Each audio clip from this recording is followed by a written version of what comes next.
Let's all laugh at an industry that never learns anything, tee-hee-hee. The greatest experiences in life are had by yourself. A serene walk upon a grassy hillside, a cold drink at the end of a long day, and of course the vile thing you're thinking of that decency prevents me from spelling out. But speaking of ropey cum blasts, for our newest episode of the Zero Punctuation Occasional Guide to Whoops We Don't Say That Anymore moments in gaming history, we turn to the world of solo-developed indie games. It's a world of contrasts. For every Undertale or Stardew Valley, there's a Yandere simulator standing behind them breathing loudly through its mouth. But at least you can be assured of a purity of vision, suspect and weebish and slightly humiliating to bring up in mixed company though it may be, and they provide an unmatched insight into the mind and perceptions of an auteur. Of course, for that to work, there actually has to be a video game to deliver that message, and that was the sticking point for today's subject, a game by someone named Bob called Bob's Game. There's that purity of artistic vision I was talking about.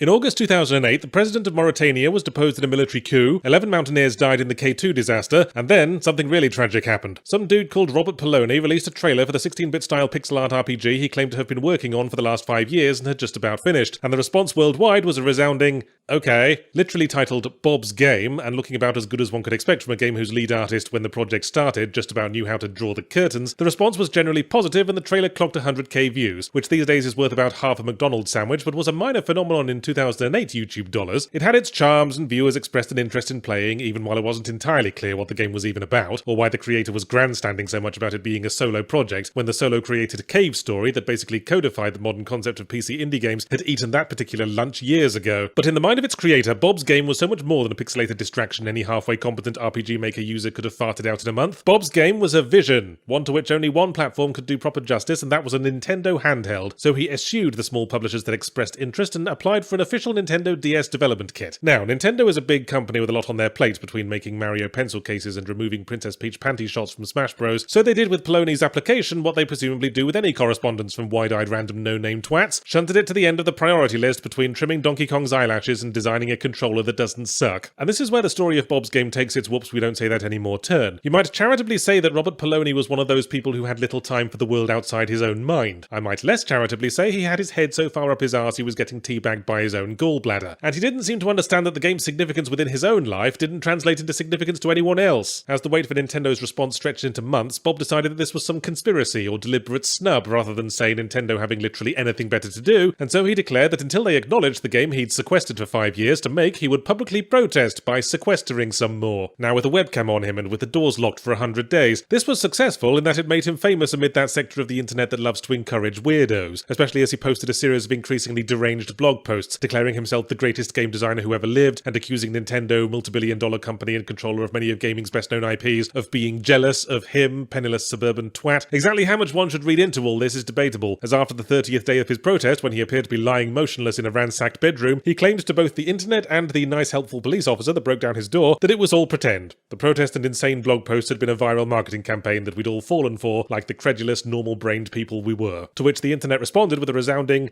okay. Not long afterwards, Nintendo glanced up from its money sandwich to rattle him off their standard form letter saying, no, you can't have a dev kit, obviously, because you're clearly not a professional studio, you're a nutter with a broken desk. But then, just as we were ready to release the sarcastic intake of breath we'd all made when the protest began, Bob released a playable demo of Bob's Game. It was only playable on a DS/GBA emulator because Bob was absolutely committed to not giving it a fucking rest with that shit, but playable it was, and it was a bit lame. It was a retro RPG about some twat in the suburbs, apparently written by someone who was processing a few things from their childhood, broken up by overlong mini-games of Tetris and Pong. Some people saw charm in it. I mean, from the way Bob had been going on, we were expecting something that handed out printable blowjob coupons, or at least didn't look like half the art credit should go to the MS Paint straight line tool, but interest in the full release was partially renewed. Shame then that this was the last anyone saw or heard of Bob's Game the RPG until 2 years later, when Bob announced that Bob's Game would be the launch, and as far as anyone knew, only title, for a new handheld he had invented. Nothing came of that. Apparently manufacturing his own hardware line wasn't the reasonable solution it had seemed like back when he'd been slamming barbiturates on Opposite Day, so another 2 years later he discovered Kickstarter, the eternal promised land of the overhyped vaporware peddling maniac, and successfully campaigned for $10,000 to build a custom van from which he could both finish the game and solve the mystery of the haunted amusement park. The Kickstarter page is still online, and you can go there to read Bob describing his game as, quote, a tour de force masterpiece, written by a self-taught genius prophet, and a new religion for the modern world, just in case you were worried the whole van idea sounded uncharacteristically sane. Anyway, the Kickstarter succeeded, whereupon Bob sheepishly announced he was packing the whole thing in and giving the money back before his game accidentally caused the rapture or whatever he was on about. To which the internet responded with a resounding,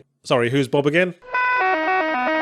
There are countless tales of over-promising devs who couldn't deliver. What made the saga of Bob so train-wreck fascinating is that he could have delivered. He had talent and drive and a mostly finished product that clearly resonated with people. But fatally, he also had an ego like a crashing blimp at a wedding photo shoot. If you go to his site now, all you'll find is some weird rambling about believing in Jesus, so one might say the main lesson from this is don't be a Cadbury's fruit and nutcase. But there is another important moral: never put too much of yourself into one creation. One shitty released game is worth more than an infinite number of unfinished career-defining masterpieces. And if you want to be a creative but refuse to work within the established systems out of fear of compromising your perfect artistic vision, then there's only one thing to be said to you. Yes, I would like fries with that.